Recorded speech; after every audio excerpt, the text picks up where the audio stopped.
આજ તો ભરેલા કારેલાનું શાક બનાવ્યું, ઈ પણ મારા નણંદે. કારેલાના શાક હારે બાજરાના રોટલા એટલે મજા જ પડી જાય. તો હાલો અમે બધાય કારેલાની મજા લઈ લેવી. કારેલા કડવા ખરા પણ નરવા બહુ, એવું મારા બા કહેતા હતા. અને આર્યનભાઈ તો જો ટાણા કટાણાનું બટર ખાવાનું ચાલુ કરી દીધું.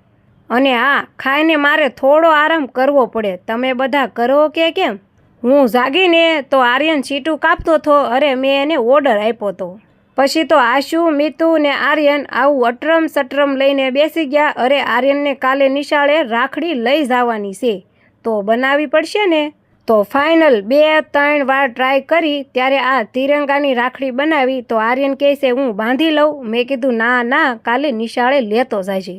સાંજના ખાવામાં આનું શાક બનાવવાનું છે તો આનું નામ કોમેન્ટમાં કહેવાનું રહેશે.